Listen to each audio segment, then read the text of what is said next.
నమస్కారం. నమస్కారాలు. మరుగుమందు ముందుగా ఎలా తయారు చేస్తారు? ఛానల్ని సబ్స్క్రైబ్. అసలు ఈ మరుగుమందు నిజమా కాదా? పక్కనున్న ఈ మరుగుమందు వల్ల ఉపయోగాలేంటి?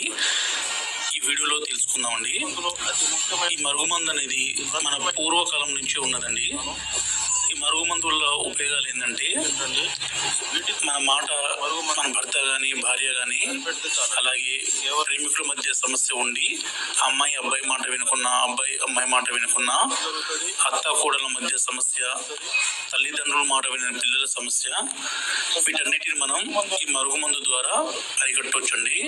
ఏ విధంగా అంటే, ఈ మరుగుమందుని మేము 2 రకాలుగా తయారు చేస్తాము. స్వయంగా మా తండలో మేము తయారు చేస్తామండి.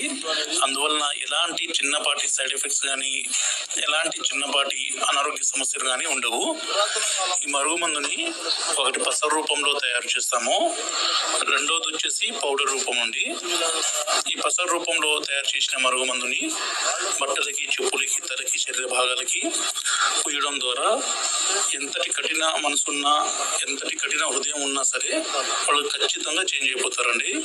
అదేవిధంగా పౌడర్ రూపంలో తయారు చేసిన మరుగుమందుని అన్నంలో కానీ, కూల్ డ్రింక్స్లో కానీ, కర్రీస్లో కానీ, జ్యూస్లో కానీ, స్వీట్లో కానీ కలిపి ఇవ్వచ్చండి.